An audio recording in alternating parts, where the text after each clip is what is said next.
Hi மக்களே, நான் தான் உங்கள் லைஃப் ஆஃபீஸர். நம்ம இன்றைக்கி வந்திருக்க இடங்கன்னு பார்த்தீங்கன்னா நம்ம மார்த்தான சந்தைக்காக வந்திருக்கோம். இப்போ இங்கே என்னதுன்னா, இப்போ அரசியல் வந்து பயங்கரமாக பொடி பிடிச்சி போயிட்டே இருக்குது. ஒரு பக்கம் அரசியல் கருத்துக்கள், இன்னொரு பக்கம் அரசியல் பிரச்சாரம், அப்படி பயங்கரமாக போயிட்டுருக்கு கன்னியாகுமரி மாவட்டத்தை பொறுத்த வரைக்கும்.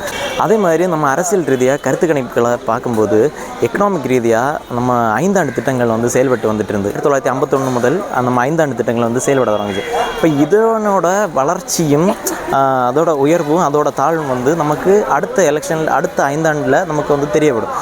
சரி, இந்த அளவு வந்து நம்ம உயர்ந்திருக்கோம், இந்த அளவு வந்து நம்ம நாட்டு இது வந்து தாழ்ந்திருக்கு, அந்த மாதிரிலாம் பல கருத்துக்கள் இருக்குது. ஆனால் இப்போ வந்து என்னங்கன்னா நேரம் அது வந்து எல்லாமே ஆப்போசிட்டாக மாறிடுச்சு. இப்போ வந்து புதிய திட்டங்களை வந்து கொண்டு வந்தாங்க, மேக்கிங் இந்தியா, ஸ்கில் இந்தியா அப்படின்னு சொல்லிட்டு. ஆனால் இந்த திட்டங்கள் எல்லாம் நடைமுறையில் இருந்தாலும் இங்கே வந்து மக்களுக்கு எந்த அளவு பயன்பட்டுருக்கு, இல்லை கொண்டு வந்த திட்டங்கள் எல்லாம் மக்கள்கிட்ட போய் கரெக்டாக சேர்ந்துருக்கா, அதை வந்து நமக்கு கேட்டாச்சுன்னா அது ஒரு கேள்விக்குறியாட்டே இருக்குது. அப்போ நம்ம மக்கள்கிட்ட அரசியல் ரீதியாட்டுள்ள கொஞ்சம் கேள்விகளை கேட்க போகிறோம். மக்கள்கிட்ட இருக்க அவங்களுக்குள்ள கருத்து என்னன்னு கேட்போம், அரசியல் ரீதியாட்டு அவங்களுக்குள்ள கருத்து என்னன்னு கேட்போம். சரி, வாங்க வீடியோக்குள்ளே போகலாம்.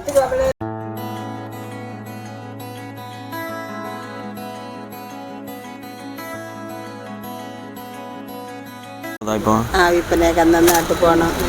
சரி. இப்போ நிறைய தமிழ்நாடு அரசியல் இதில் போயிட்டுருக்கு. ஓட்டு போடுறது எந்த அளவு முக்கியம்னு நீங்கள் நினைக்கிறியா?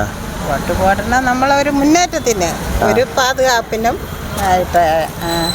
இப்போ உள்ள அரசியல் நிலைமையில் நீங்கள் எது மாறணும்னு நீங்கள் நினைக்கிறியா? மாறணும்னு நினைக்கணில்ல, ஒரே இதாகிட்டு போட்டோம்தானே. ஓகே. லைஃப்லாம் சந்தோஷமாக போயிட்டுருக்கு. சந்தோஷமாയിട്ട് போனோம். சரி, ஓகே. மாற்றம் தேவைப்படணும்னு நினைக்கிறீங்களா? மாற்றம் தேவை தான். ஆமாம். சரி, இப்போ வந்து நிறைய பிரச்சனை எல்லாம் போயிட்டுருக்கு. இதே இதில் நிறைய பேர் ஓட்டு போகாமல் இருக்காங்க. அதை பற்றி உள்ள உங்களை கருத்து என்ன? இதாக்கா ஓட்டு போட அந்த எலெக்ஷனில் நின்று பாஸ் ஆகிய ஆளுகள் அன்னைக்கு தான் போகணும், அதுக்கப்புறம் திரும்பி பார்க்க போக இல்லையே. அதுதான் பிரச்சனை. இதில் நீங்கள் ஒரு மாற்றம் தேவை வேணும். மாற்றம் தேவை தான். சரிதான். தலைவர் அதான் எங்கள் வீடு அங்கே கேட்குங்க. உங்களை வீடு இந்த அரசியலை பற்றி இந்த மாதிரி 2 கேள்வி கேட்கு வேண்டியா? இல்லை பொதுவாக அடிச்சுட்டா எனக்கு இது முக்கிய செய்யாது. வேண்டாம், ஒன்றும் வேண்டாம். நமக்கு வெற்றி ஒரு ஓட்டை போடணும், அவ்வளோதான். எனக்கு அது ஒன்றும் தெரியாது. இல்லை, இப்போ நமக்கு எலெக்ஷனில் வந்துட்டு இருக்கு. இல்லை பார்ட்டி இல்லை நீங்கள் உங்களை கருத்தாக்க. இப்போ உங்களுக்கு இந்த அரசியலில் ஒரு மாற்றம் தேவை வேணும்னு நீங்கள் நினைக்கிறீங்களா? மாற்றம் என்ன? நல்லது நடக்கணும். நல்லது நடக்கணும். ஆமாம், நல்ல நடக்க யார் மக்கள் இருக்கா? யார் இருக்கா? நீ வரைச்சதா உனக்கு, நான் வரைச்சதா எனக்கு, அப்படித்தானே? ஆமாம், அப்படித்தானே மக்கள். இப்போ நமக்கு இந்த ஆளை வருத்ததான்னு நம்ம நினைக்கிறோம். அவனோன்னு ஆവശ്യத்து அவர் வரும். நமக்கு என்ன செய்யப்போ நம்மளை விரட்டையிலே செய்யாவ. ஒரு கஷ்டத்துக்கு, ஒரு நஷ்டத்துக்கு, ஒரு லாபத்துக்கு எதுக்கு போனால் நமக்கு காரியம் இல்லை மக்கள்.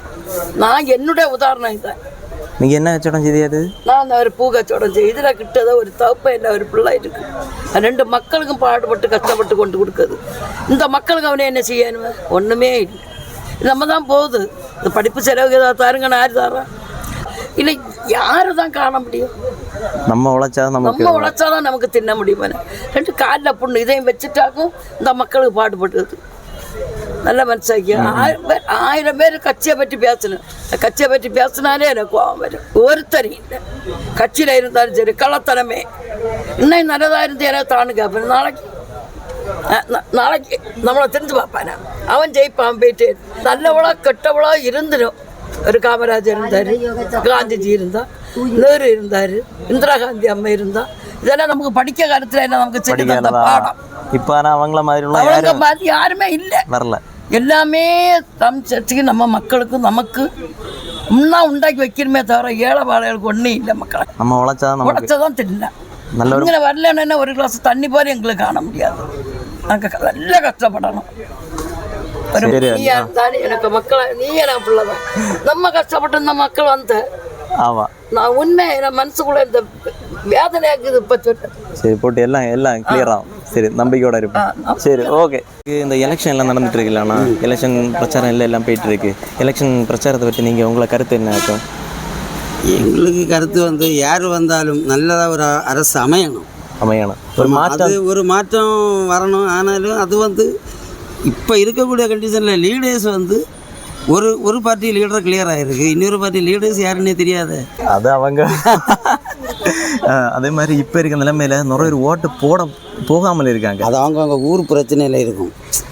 தொகுதியில் ஒரு காரியத்தை பண்ண மாட்டாங்க, பண்ணும்போது செய்யும் அப்படின்னு சொல்லி புறக்கணிப்பாங்க. அது அவங்கவுங்க இது. ஆமாம். அதே மாதிரி நோட்டா ஒரு இது வச்சுருக்காங்க, இல்லை ஓட்டு போட்டாலும் அது யூஸ் இல்லை. அப்போ அதுக்கு வச்சிருக்க யூஸ் இருக்கா? அது யூஸ்ன்னு தானே, ஏன்னா அந்த அது தெரியலை அவ்வளோவா. நம்ம இந்த ஓட்டு போடுறது இது மின்னணு இதில் உள்ளதான் நமக்கு தெரியும். சரி, ஓகே அண்ணா. கச்சோட எல்லாம் உங்களுக்கு நல்லா இருக்கு. சரி அண்ணா. ஓகே மக்களே, அப்போ நம்ம மக்களோட கருத்துக்களை கொஞ்சம் நீங்கள் பார்த்து கேட்டிருப்பியா. வருகிற எலெக்ஷனில் பார்த்து சிந்தித்து செயல்பட்டு ஓட்டு போடுங்க. ஓகே, இதே மாதிரி நம்ம அடுத்த வீடியோவில் பார்ப்போம். அதுக்கு முன்னாடி நம்ம லைஃப் ஆஃப் சேனல் ஃபாலோ பண்ணிக்க. ஓகே, பாய்.